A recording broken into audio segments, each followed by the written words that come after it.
Hai Sobat Pastoran, kembali lagi bersama kami di podcast PAJ FM.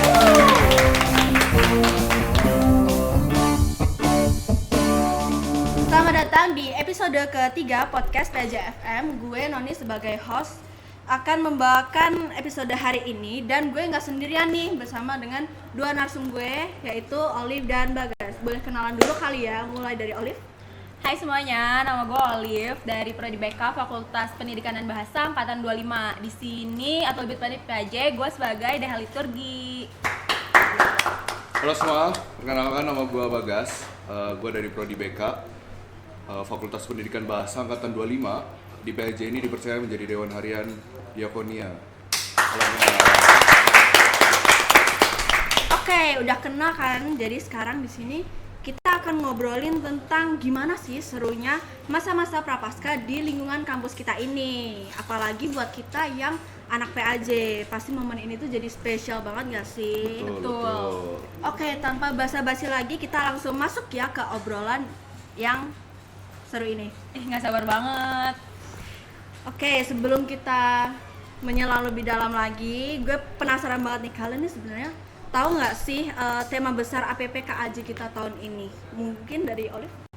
Jujur gue nggak tahu ya, tapi dengar-dengar sih tema tahun ini tuh tentang merawat bumi, karena bumi itu kan rumah kita bersama gitu ya, jadi harus dirawat. Tapi apa sih Non lebih lengkapnya kalau boleh tahu? Bagas kali ya yang tahu. Bisa masuk ya teman-teman ya.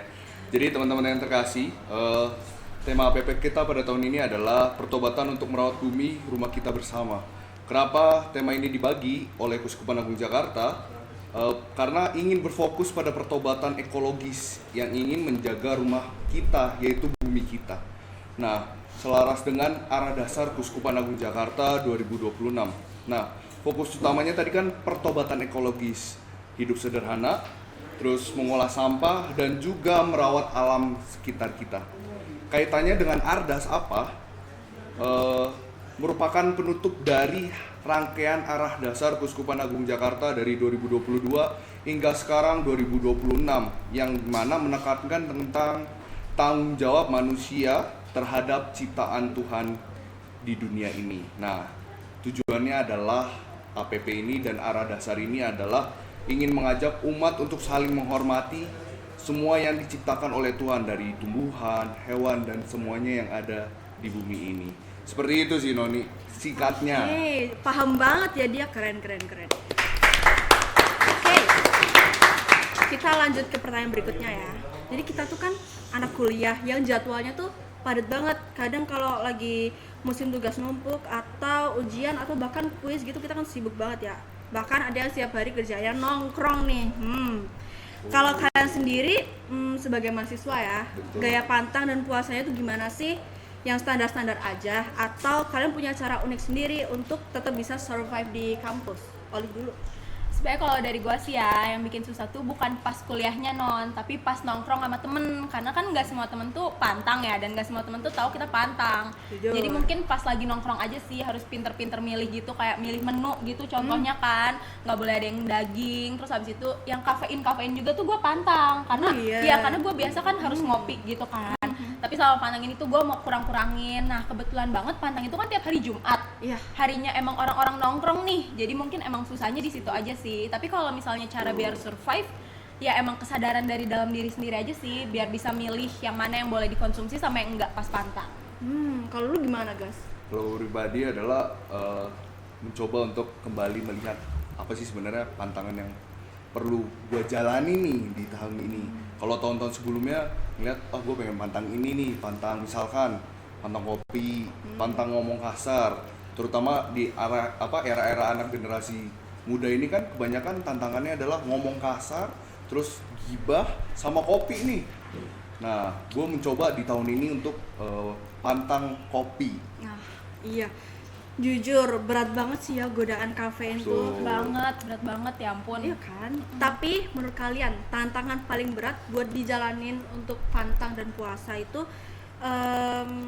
misalnya kayak godaan scrolling TikTok atau ada hal lain itu, menurut kalian apa? Scroll TikTok ya. Iya. Kebanyakan biasanya kalau gue pribadi Kayak kalau nggak di rumah, kalau nggak di mana, kita ngumpul aja kadang scroll TikTok. Padahal tujuannya utamanya pengen ngumpul, tapi ketika ngumpul malah bukannya HP. Itu menjadi tantangan besar sih sebenarnya. Relate banget sih scrolling TikTok itu. Nah, ngomongin soal kita-kita PAJ nih, kalau di lingkungan kita tuh selama masa APP ini ada nggak sih kebiasaan atau kegiatan yang kita lakuin bareng-bareng supaya ada gerakan gitu buat ngisi masa prapaskah? Dulu apa Liv? Sebenarnya ya kalau misalnya selama masa pantang dan puasa aja kali ya, bukan gerakan sih, tapi kalau di PAJ sendiri tuh kita sering ikut jalan salib non, kan kita juga pernah tuh jalan salib berdua non. Nah menurut gue itu tuh awal yang bagus banget sih. Jadi kita tuh kalau misalnya hari Jumat tuh kita kurangin dulu lah nongkrongnya, kita banyakin beribadah ke Tuhan, tobat gitu. Jadi kan kayak gak ke hal duniawi terus lah, sekali-sekali tuh kayak kita pikirin yang buat di surga gitu. Iya, setuju gue. Sama, gue juga setuju. Tapi nambahin dikit. Boleh. Gak cuma jalan salib aja kan di masa prapaskah ini, juga ada namanya APP. Iya, bener banget. Aksi pantang setuju. aksi puasa pembangunan yang kita laksanakan kurang lebih udah 3 kali ya. Iya. Secara online maupun secara Hybrid, offline. Betul. Hybrid kita guys. Hybrid juga, Iya. betul. Betul, dan kita selalu datang nih bertiga. Jujur. Gak ada yang Seru pernah banget. bolong. Nggak pernah sama Nggak sekali. pernah tuh. Seru banget ya, jadi ngerasa punya support system gitu buat tobat bareng-bareng. Betul. Jadi intinya kita tuh ngejalanin pantang dan puasa ini sesuai niat dari hati, dan tentunya kita harus punya support system terutama di PAJ ini guys. Support sistemnya banyak di sini. Banyak. Iya, banyak banget support sistemnya sih. Oke, kayaknya kita udah di penghujung podcast kali ini. Sedih banget, tapi thank you so much sharingnya hari ini guys. Jangan kapok-kapok, main kesini terus. Oke, mungkin sekian dari kami. Terima kasih Sobat Pastoral sudah setia nonton dari awal hingga akhir. Jangan lupa subscribe, like, and share. Sampai jumpa di episode berikutnya. Bye!